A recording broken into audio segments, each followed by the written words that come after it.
let a little loose, you hold it in. Stop that, my grandmother would snap. Do that in the bathroom. So we would hold it. Our bottoms would bulge and expand, lifting us high into the air. What's the matter with you? My grandmother would snap. Take your fat ass to the bathroom. So we would excuse ourselves, waddle our inflated back ends down the hall, and stand on cool tiled floor to release. In a moment of profound shame and maniacal power, I can control my asshole.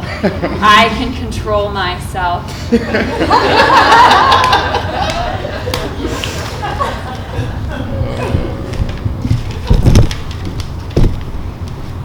Why not? Because doing little things like recycling give people the illusion that they're doing a good thing when actually they're not. But recycling is a good thing. Recycling is like the tiny broom you give your toddler to make them think that cleaning is fun. Does it matter if they do it? No. It makes people believe they're helping to save the world when really they're helping to destroy it. How? By driving cars, using paved roads, buying metals at prices that justify the gross destruction of wildlife, water supplies. Yeah, but this seems more like a problem with people's attitudes towards these other issues, not with recycling itself. We should be happy that at least people recycle. I just think that someone who recycles believes that all is well, where they lull themselves into a sense of comfort, where somebody who doesn't recycle or can't recycle knows that they should, so they're more likely to think about their actions or do something big. Like, what's the big thing they should do? What should we all do? I'm not sure. How can you say all that and then not have any solutions? You sound ridiculous. Just expressing an opinion. Okay, what if people reduce how much they consume?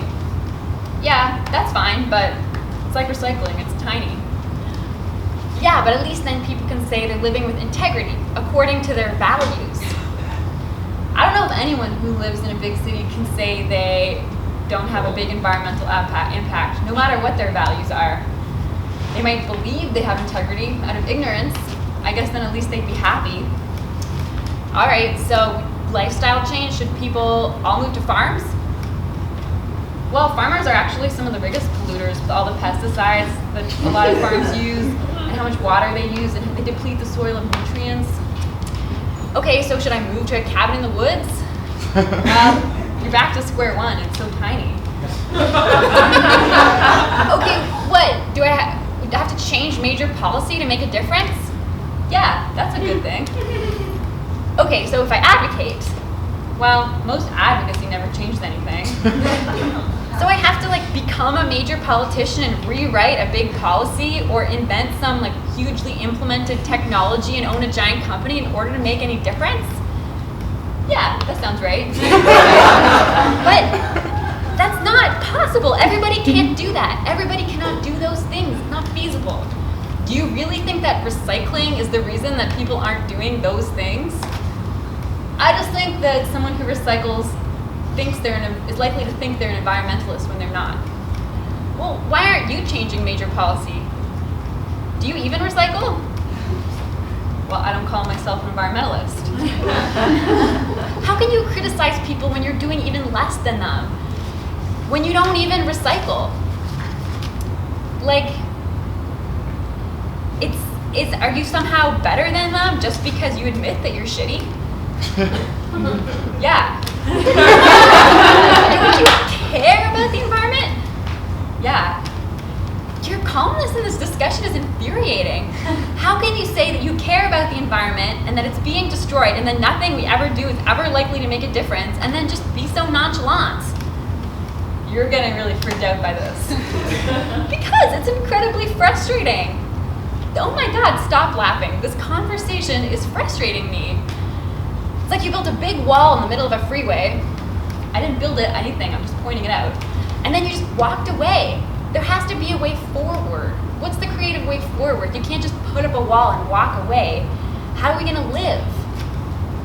calm down. I'm gonna go get some food. Oh, you're impossible. This only makes sense if you're a nihilist. You just don't care if people eventually can't live off the land, or if you just don't believe in anything, so you can criticize everything and say everything is shit and still be happy. I don't know, maybe. I don't think I'm like that. I need things to make sense. I need there to be a way forward. What's the way forward? I don't know, but I'll figure it out. What if things just aren't good and your only options are to accept that or not accept that? I don't accept that. What if it's still true? Oh my God, you're impossible.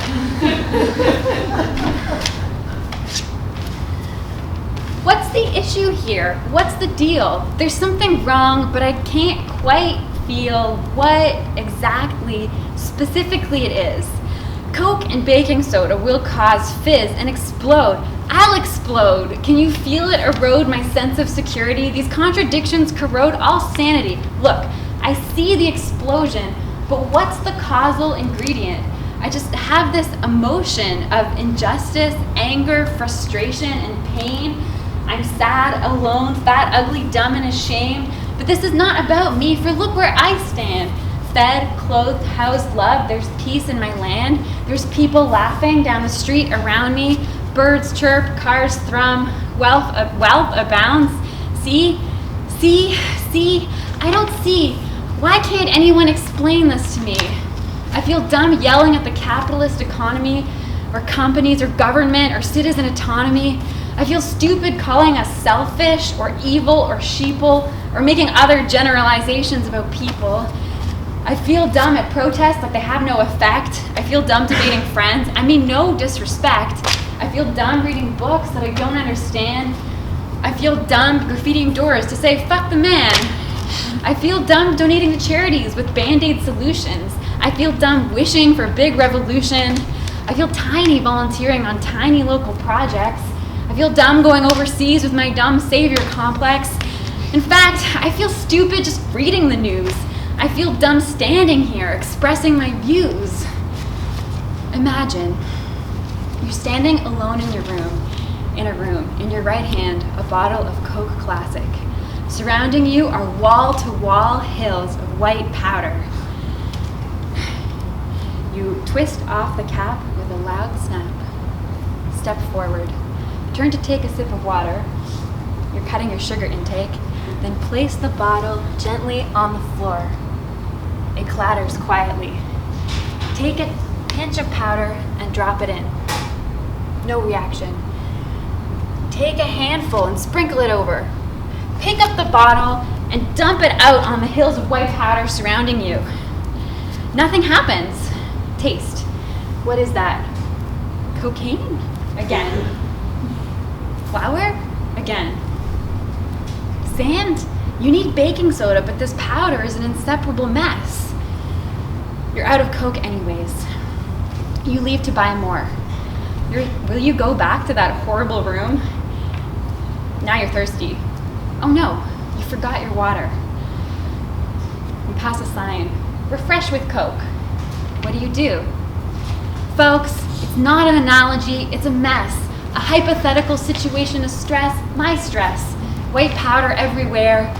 If only I were better, faster, stronger, smarter, I could figure this out.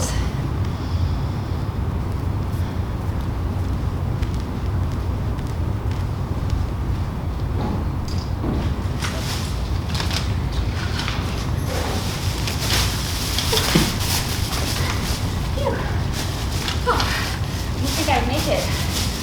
Did you see the guy who dropped his bike down the stairs out there? Such chaos in the subway station. But I have a book club meeting to get to, and it's my first one, so I've got to be on time. I just stayed on track. The key is to be zen, and a little bit of elbow action. All right. Wait. Oh no. Oh, hell. Oh. I'm supposed to be on the bus. What have I done? Now, I must have been so out of it to have gotten on the subway. Now I'm speeding in the wrong direction. I'm way off track. be zen. You know what? You're not heading totally in the wrong direction. This is a detour. Use this time to read your Grace Goit.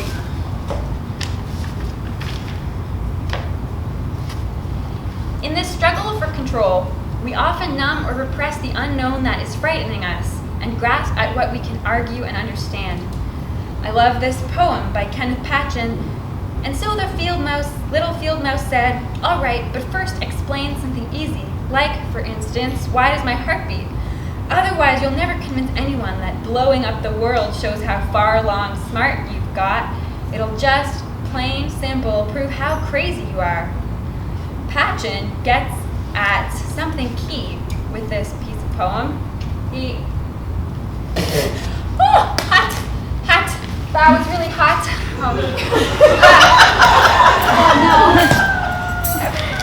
Oh no. Oh, this is my stop.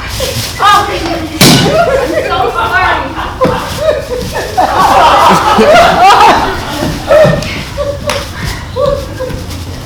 I didn't think I was gonna make it. Feel like I'm not breathing properly. I'm fine. Everyone around me is breathing. This must be an anxious illusion. Why am I anxious right now? Okay. Oh, now there's a pain in my chest starting, right above my heart. Rami said that unless it feels like there's a truck on my chest and my left arm is numb, then I'm okay. People don't have heart attacks in their mid-20s. Some people do, but it's rare. I'm pretty sure I'm okay. This is not helping. Okay. Grace Goiten says that there's no point in worrying about what you can't control. So, what can I control? What do you do in the worst case scenario? Worst case scenario, I get this feeling in my chest and my arm goes numb. I'm having a heart attack. I'm in a lot of pain. I can't breathe. What do? I signal for help. Help. Someone panicked. They're not doing anything. But I keep signaling help. Someone calls 911. Okay, but I'm still having a heart attack. My chest is in pain. I can't breathe anymore. My face is going red. My eyes are bulging. What do? I fight for life.